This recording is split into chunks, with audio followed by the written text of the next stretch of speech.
mas no habrá siempre oscuridad para la que está ahora en angustia. Tal como la aflicción que le vino en el tiempo que livianamente tocaron la primera vez a la tierra de Zabulón y a la tierra de Neftalí, pues al fin llenará de gloria el camino del mar de aquel lado del Jordán, en Galilea de los gentiles. Bueno, hay un versículo. El primero dice, mas no habrá siempre oscuridad. Está pronunciando aflicción y oscuridad que hay en nuestro corazón y que pone el ejemplo de dos maravillosas ciudades que existieron en aquella Israel antigua, Zabulón y Neftalí. Bien, nosotros podemos tomar la palabra de Dios como un alimento personal y decir, no habrá siempre en mí oscuridad. Oscuridad sabemos que es falta de la luz. No hay vida, oscuridad es muerte, oscuridad es todo lo que estamos viendo de violencia, de guerras, de depresiones, no solamente pandemia, no solamente a nivel grande como en las naciones, sino también oscuridad dentro de tu corazón, dentro de ti. No sabes qué es lo que va a pasar. Oscuridad es que no ves nada. Entonces tú mismo también puedes decir, ¿qué es lo que será de mí? ¿Tendré esperanza? ¿Voy a tener victoria en mis negocios, en mis proyectos, en mis planes? Con todo lo que está sucediendo en este mundo, ¿habrá siempre oscuridad para la que está ahora en la angustia? Aunque esté hablando de ciudades, también habla nuestro corazón. Y tal como esa aflicción que le vino a la tierra de Neftalí y a la de Zabulón. Ustedes saben que esas dos ciudades fueron las ciudades que conquistó el pueblo de Israel. Neftalí y Zabulón fueron hijos de Jacob, que cuando Dios les dijo, entren a la tierra prometida, que yo voy a derribar todos sus gigantes, ustedes avancen, que voy con ustedes, fue en el norte de Israel, esas dos tribus que fueron a la conquista y tuvieron un tiempo, conquistaron, ¿verdad? Pero tuvieron un tiempo esplendoroso. Pero llegó un momento en que no solamente Neftalí y Zabulón comenzaron a desobedecer la ley de Dios, y ustedes conocen la ley de Dios que Dios les dice en el Levítico. Dice que si no obedeceres la voz de Jehová tu Dios, voy a fortalecer a tu enemigo y te va a conquistar. Y ustedes saben que el pueblo de Israel fue conquistado por grandes imperios. Tuvo su tiempo de esplendor, tiempos de David, tiempos de Salomón, pero luego cuando empezaron a adorar dioses extraños, que Dios les dijo, no adoren dioses extraños, adórenme a mí, pero ellos no obedecieron y comenzaron a hacer rituales y servicios a dioses paganos, sacrificando niños y haciendo cosas de costumbres de otras naciones. Y eso entristeció y provocó a ira a Dios. Y el mandamiento era que si tú desobedeces y pecas adorando a otros dioses, los enemigos te iban a conquistar. ¿Y cuáles fueron las ciudades primeras que comenzaron los asirios a conquistar? Neftalí y Zabulón. Y ustedes pueden un poco visualizar cuando aquella vez empezó la guerra de Ucrania con Rusia, ¿verdad? Nosotros veíamos en la televisión y decíamos, ¿cuándo será que va a terminar? Pasó un mes, pasó un año, pasaron 2 años y pasaron 3 años y la guerra sigue y sigue y sigue. Y el reino del norte de Israel fue conquistado poco a poco por los asirios por un periodo de 80 años. Imagínense si ustedes están esperando que haya paz entre Rusia e Ucrania y va a tardar eso 80 años. Fue conquistada la región del norte de Israel. Ustedes saben, no sé si conocen de la historia bíblica, que Israel, cuando empezó a desobedecer la palabra que Dios le había dado, porque Dios tenía un plan muy grande con Israel. Dios tenía un plan de que representara a una nación de gente santa, que contagie, que sea un buen testimonio para el resto de las naciones que eran paganas, crueles, bárbaros. Pero no, ese pacto con Israel fue quebrantado por esa nación. Pero cuando fue quebrantado ese pacto, comenzó el enemigo a conquistar, pero antes de eso Israel se dividió, tuvo entre ellos peleas, como una guerra interna entre ellos, y se dividió entre norte y sur, el reino de Israel al norte y el reino de Judá al sur. El primer reino que fueron conquistados por los asirios fue el reino del norte.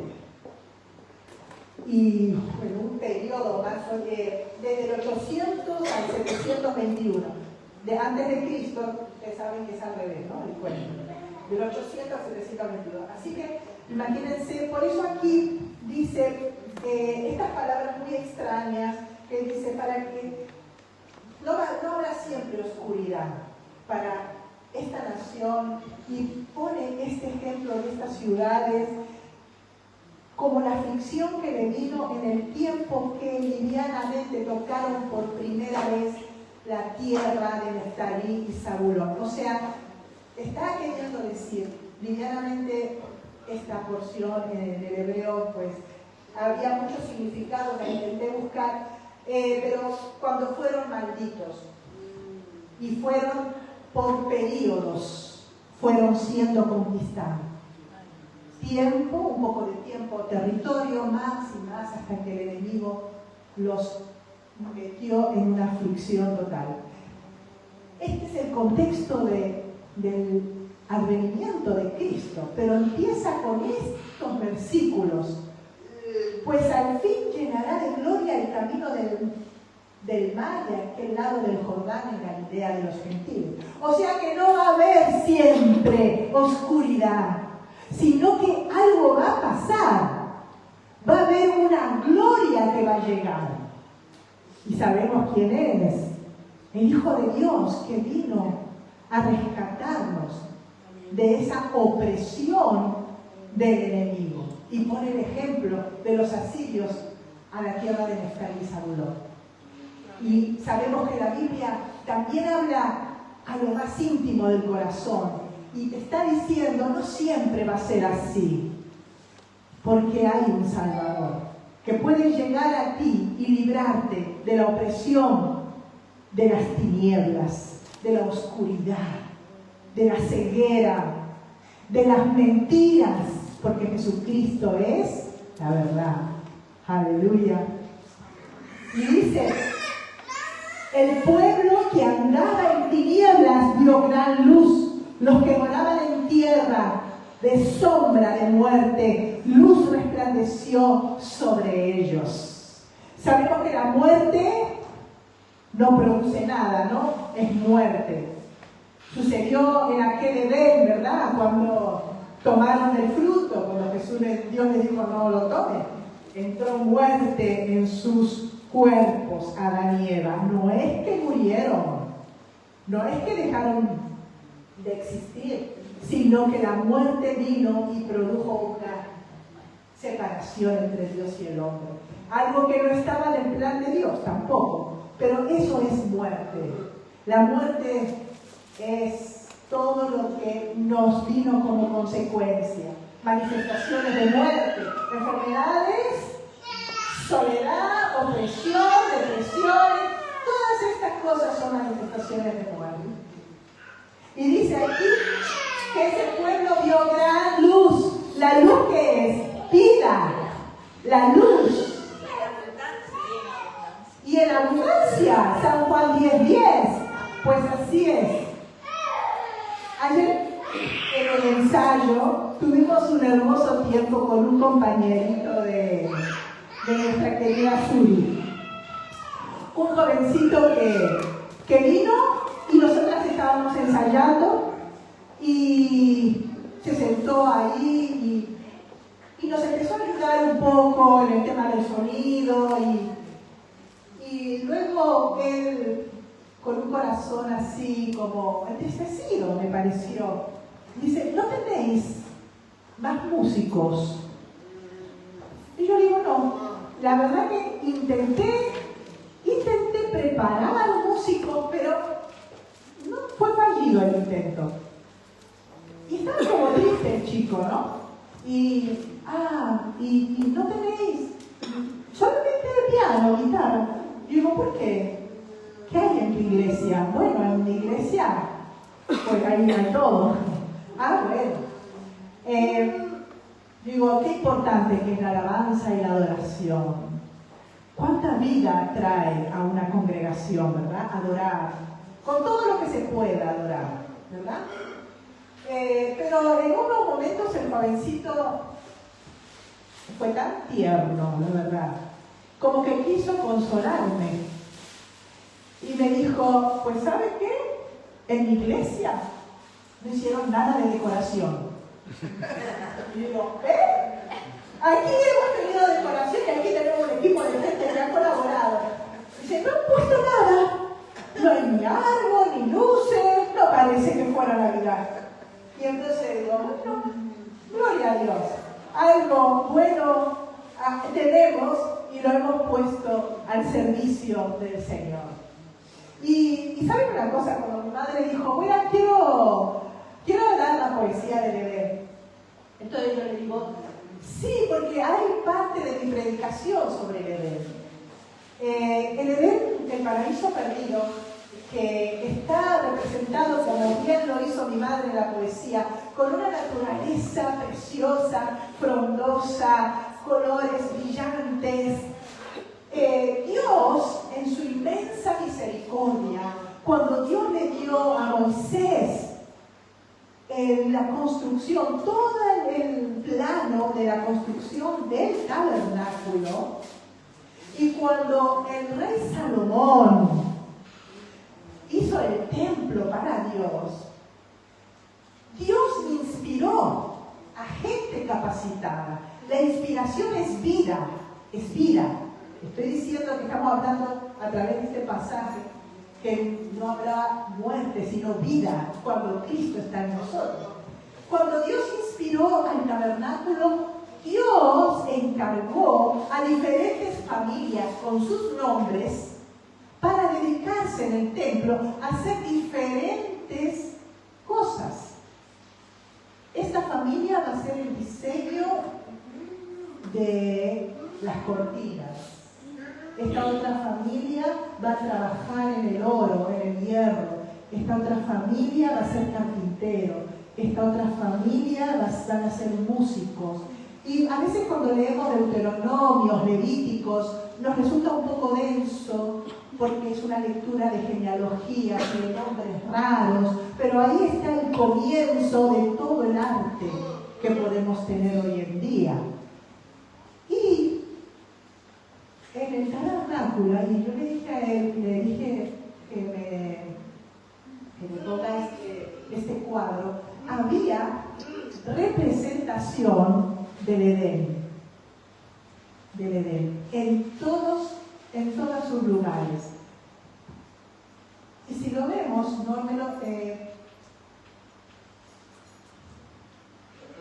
no es ese. ¿Eso te mandé? No. Yo te mandé otro. Sí, pero no se pegaron las letras y puede hacerlo otro. Pero era porque, sí, este era el diseño del tabernáculo, pero yo, el diseño que le mandé a él es que en el tabernáculo, igualmente no pasa nada si no se vio en el tuyo, yo se los digo a ellos. A ver, es un poquito así, pero en cada lugar tenía la representación de vegetación. O sea, las cortinas del tabernáculo tenían todo bordado de querubines. y todo como plantas. El menorá, que es la lámpara, eran como flores, y todo labrado como palmeras. Todos los utensilios, todo lo que el templo de Salomón expresaba, era toda la belleza del Edén. En arte. ¿Puedo salir? No, tampoco es ese. Bueno, no importa. Pero eso es lo que quería demostrarles. Que el arte que uno pueda tener, pues se lo da al Señor, ¿no? Se lo ofrece al Señor. Y mi madre me dijo ayer, cuando entré a la iglesia me pareció ver el Edén. Y eso mismo es lo que tipifica el templo que Dios le dijo que construyera Moisés, el tabernáculo, y luego Salomón, allí en Jerusalén. Tipificaba, sí, las columnas con lirios. Estaban todas labradas. ¿Vieron el lirio? Es una planta. Es hermosa, son hermosos los lirios. Luego tenemos el candelabro con flores de almendro. Todo labrado en oro, flores de almendro. Luego tenemos las puertas, había querubines, palmeras y flores. Arriba también querubines, palmeras y flores abiertas. Y el otro cuadro, que también te puse los versículos bíblicos, claro, él nunca se iba a imaginar que yo lo único que quería en medio. Lo hiciste muy bien, Eduardo, pero claro, no sabías el tema.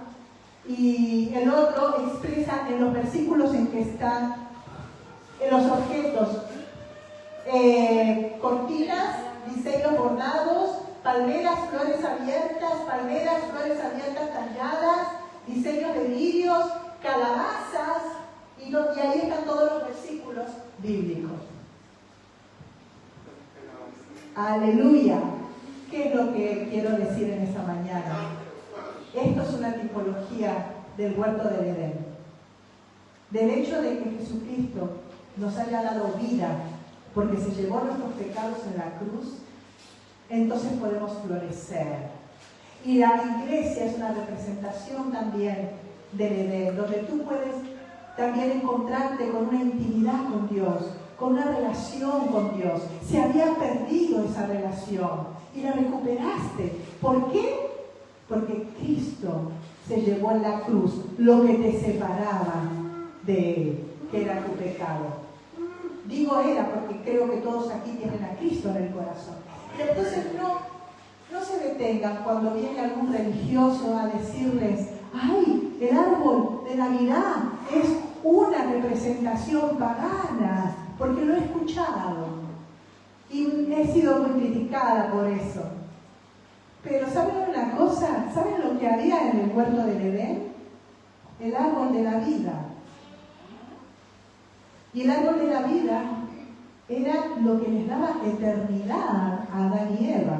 Y por eso Dios, en su infinita misericordia, los quitó del huerto del Edén para que no comieran en su naturaleza corrompida el árbol de la vida. Así que imagínense ustedes vivir miles de años enfermándote y deteriorándote cada día más y no morir nunca.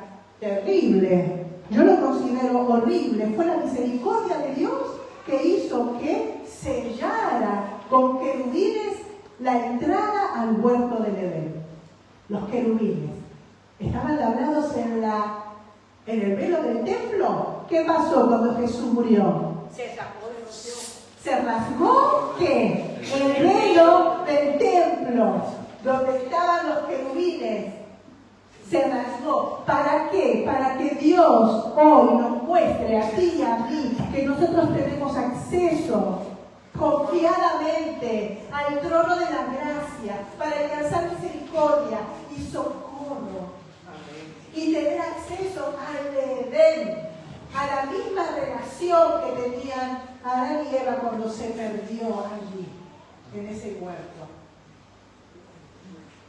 Dios tuvo que vestirnos con pieles porque ellos se vieron desnudos sin la gloria. Pero ahora, con Cristo en tu corazón, no habrá siempre oscuridad.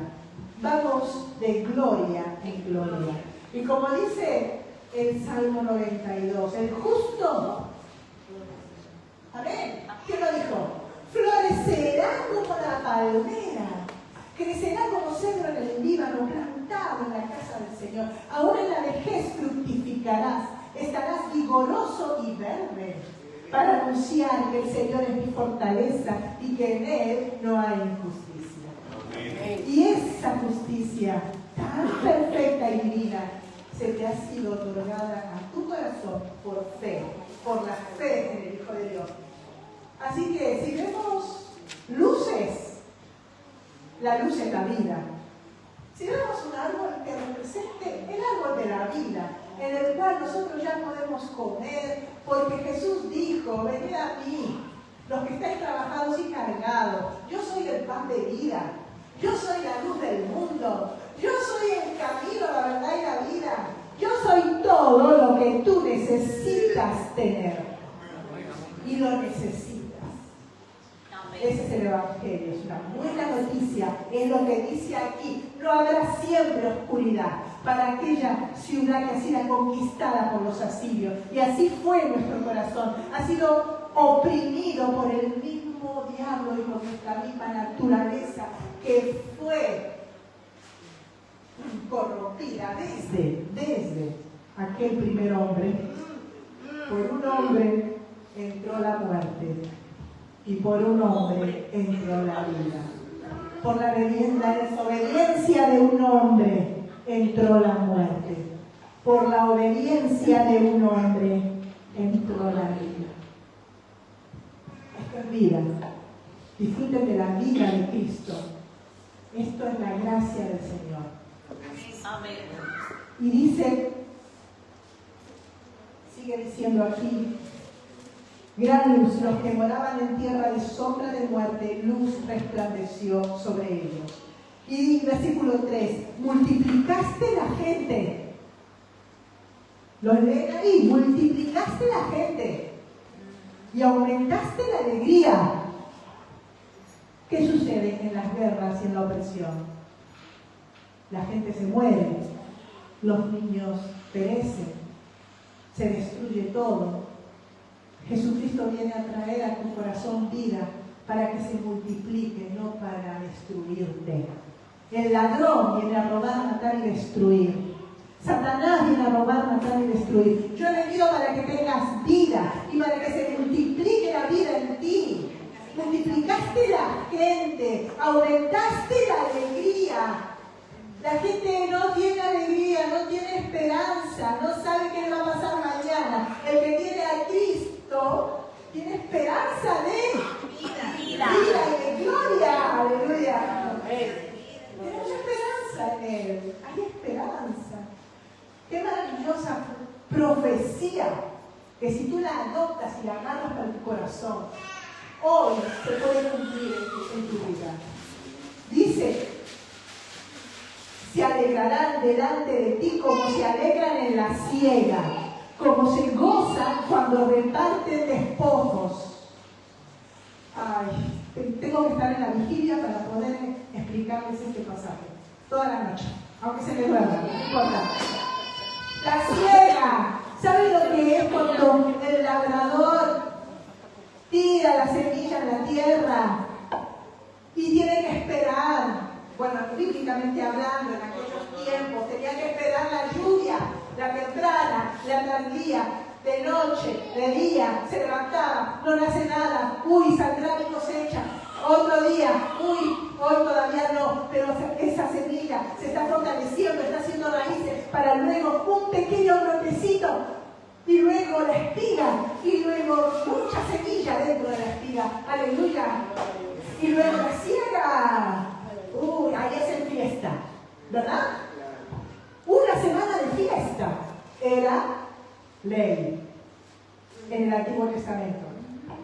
La cosecha había que empezarla con una fiesta y celebrarlo toda la semana. Y ustedes me dicen que el Señor es un Dios que te va a juzgar. No juzgó consumó a su Hijo Jesucristo en la cruz. El Señor te dice, gózate, alégrate. He cargado tu pecado. Alégrate como aquel que se alegra en la siega, en la cosecha. Como aquel que se fiesta cuando ve que todo lo que plantó dio su fruto. No como aquellos que se entristecen cuando Satanás envía los torrenciales y se lleva toda la cosecha. ¿Saben la angustia que hay en esos corazones? Así Satanás quiere sacar de ti la alegría y angustiarte y afligirte y que vivas en oscuridad, en mentiras y que no sepas nada de Cristo y que no puedas tener la vida de San Juan 10:10, la vida de la abundancia. Alégrate como se alegran en la siega. Alégrate como cuando reparten, ¿qué dice? Despojos. ¿Esa versión pusiste? Alégrate cuando reparten despojos. ¿Lo leen? Amén. Está ahí. ¿Qué significa repartir despojos?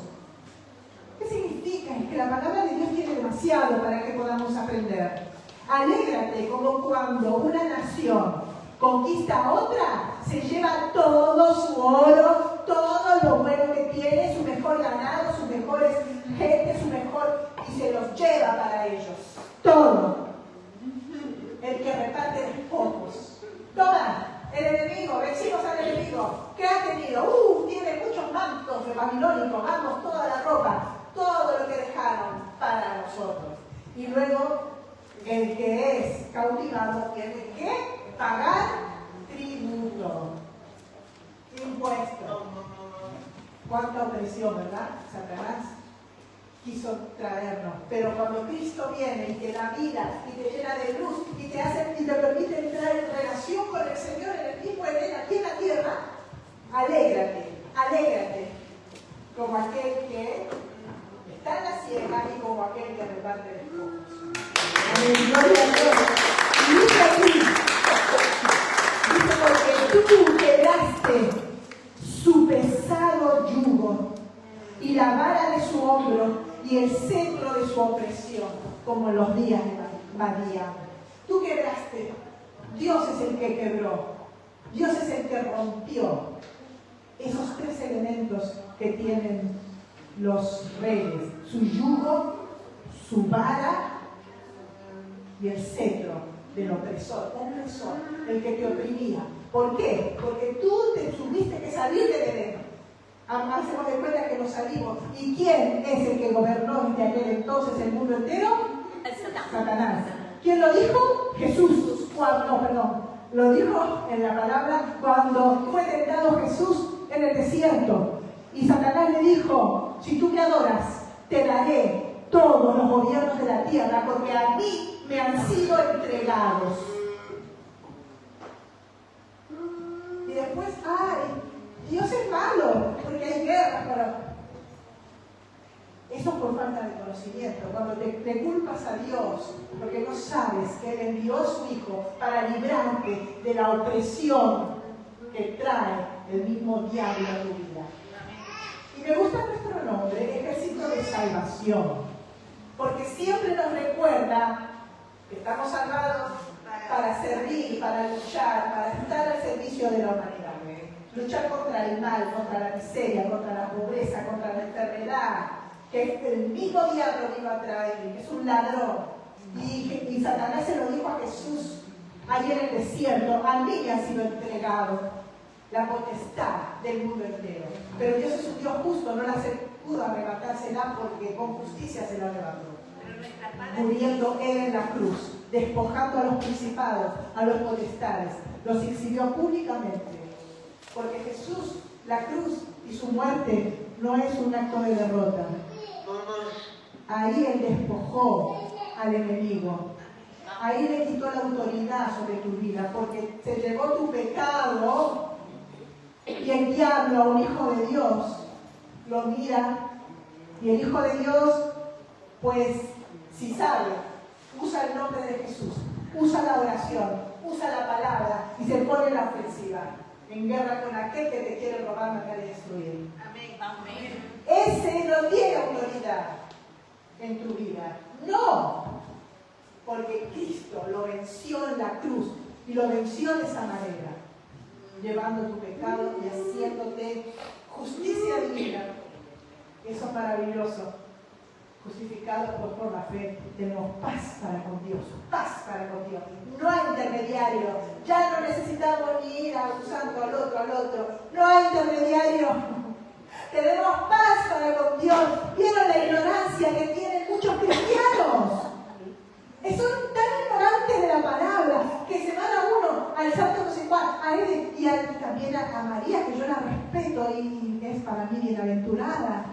Pero el Señor en la cruz nos dice, Dios, no paz para con Dios, no hay separación, hay reconciliación.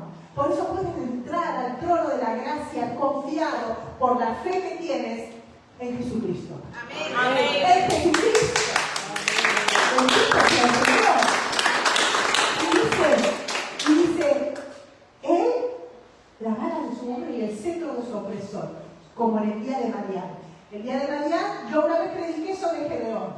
¿Recuerdan Gedeón? Sí. Los madianitas, que eran multitud de ejércitos y como con 300 hombres tuvieron la victoria. Y fue una victoria divina. Una victoria divina. Tú estás en guerra, pero Dios te quiere ayudar. En el nombre de Jesús. Amén. Porque siempre vamos a estar, mientras estemos en este mundo dominado por Satanás, vas a necesitar toda la armadura del cristiano. Entonces, en el día de Madián no voy a explicar eso, ya lo saben, aleluya.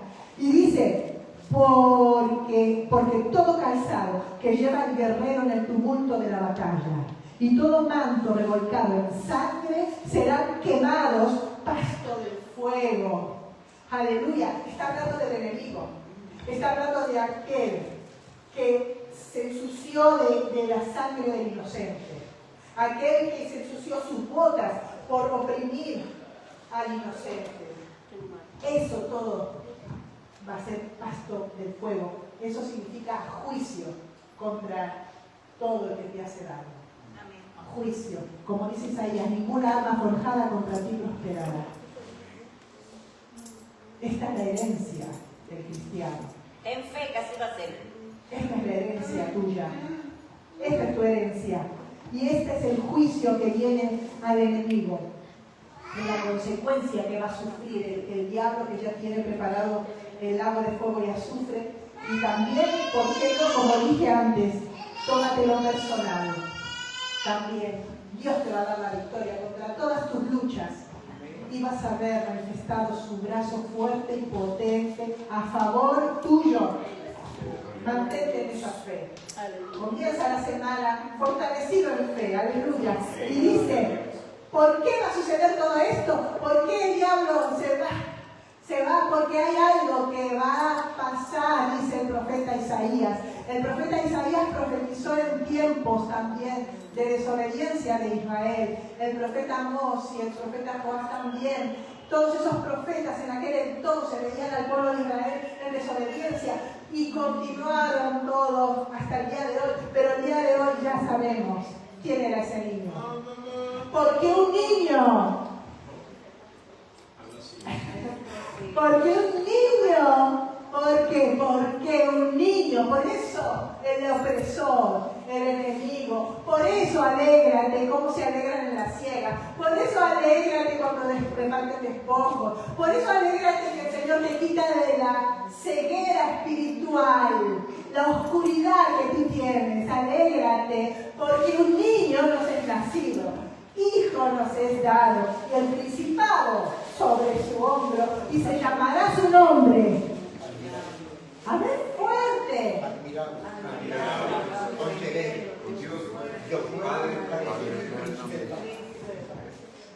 No les voy a predicar sobre todos los atributos de Jesús, pero esta es la verdad. Aleluya. Y vamos a terminar entonces con una oración. Puedes parar. Aleluya. Y vamos a orar, pero antes de